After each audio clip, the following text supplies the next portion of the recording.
Hey toy collectors, welcome to another super exciting outrageous toy review. Today we're taking a look at the G.I. Joe Classified Series Duke. Here we've got Duke out of the package. Duke is kind of the poster boy for G.I. Joe. I think it's mainly the Sunbow cartoon series' fault. The comic didn't put him as the main guy. And yeah, Duke did get reissued a lot in the vintage toy line.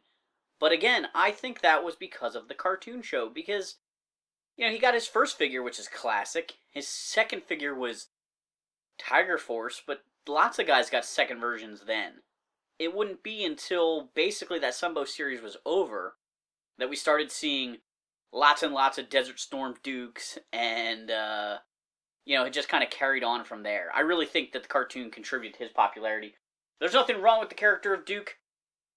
I always thought he seemed a little bit formal in his attire. So the helmet always looked a little goofy, so in some ways I'm glad he doesn't have the helmet here. It just for some reason didn't match. He looked a little bit too much like he was dressed to be sitting behind a desk. I've been trying to figure out if this is a stray paint mark on his forehead there, or if that's meant to be a scar. They gave Channing Tatum, when he played Duke, the classic vintage 12-inch G.I. Joe scar on his cheek. And this Duke has a little mark on his forehead. Is that standard in all the figures? Is that a paint mishap on mine? Did they want to give Duke the scar, but they moved it for whatever reason? I'm not really sure.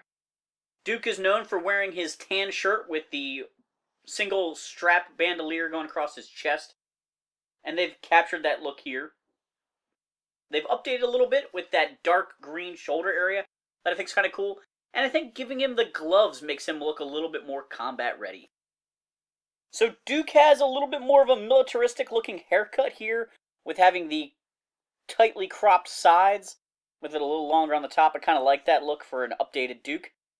His head can tilt on a ball joint and swivel there as well. So he's got a hinge and a ball joint in the upper neck, and he's got a hinge joint down here in the lower part of his neck by his shirt there. It's real interesting how they've done that articulation on these guys. I don't know if this head screams Duke to me, but it does look like the all-American blonde-haired, blue-eyed boy, so I guess that works fine for him. He's got butterfly joints in his shoulders, allowing his shoulders to move forward and back a little bit. There's a full rotation at the shoulder, as well as the ability to ratchet out to the sides. There's a swivel at the bicep. He's got double-jointed elbows. They do have pads on them there, which helps hide the articulation point a little bit.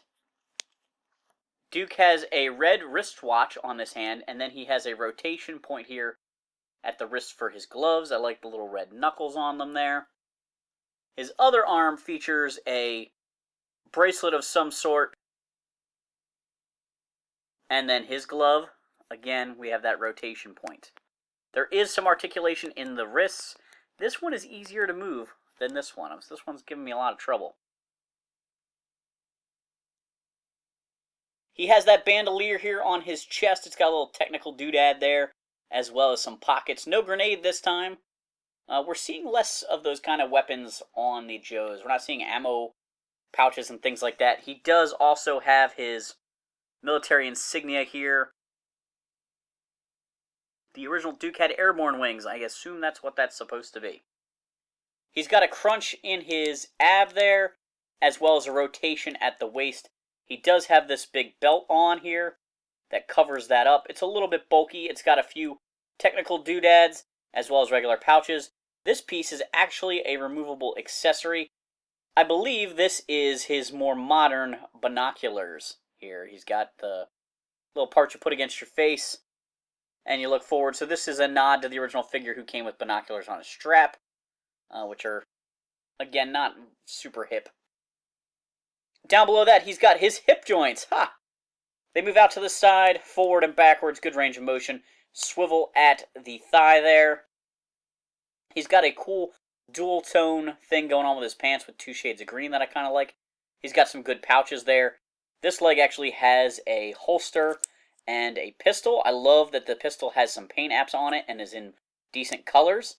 A lot of the accessory choices have been so-so on a lot of these guys, but Wave 1 seemed to have some pretty good accessories. He's got some techno boots going on down here, not everybody's favorite thing. He's got double-jointed knees covered up by that knee pad, and then he's got that armored plate on his shins there. Like I said, not everybody's really into this with these Joes, but that's kind of the modern take on them. He's got articulation at the ankle. It moves forward, backwards, side to side. So really good articulation, but basically what we've come to expect from Hasbro in this 6-inch scale. There's a lot of nice little paintwork going on. His little epaulette pieces here, the little scanner or whatever that is on his armband. Additionally, Duke comes with a backpack, and I love the fact that he has a backpack. Backpacks are always a really cool part of the early part of the G.I. Joe line. They did mostly get phased out by the end, but I always really enjoyed the fact that the guys came with backpacks, so you could imagine they were carrying gear with them. This has canteens molded in, and an entrenching tool on it there, which is a great nod to Duke's original backpack. So we can peg that on his back. Duke also comes with this gun.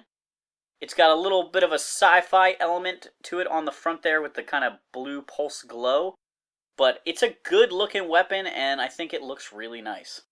Duke is a classic character and will be included in every G.I. Joe toy line from now and forever as far as I can tell. I can't imagine Hasbro ever reimagining G.I. Joe without him. This is a pretty good figure here in Wave 1. I'm wondering if we'll see any other looks for Duke down the line.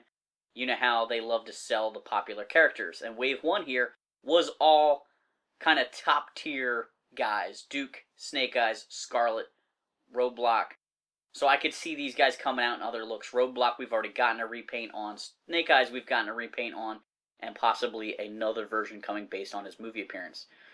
So I am very interested to see if we get a Duke in one of his more military combat zone looking outfits like we saw in the 90s era of G.I. Joe. In the comments down below, let me know what you think of Duke. Thanks for watching. Make sure to like and subscribe.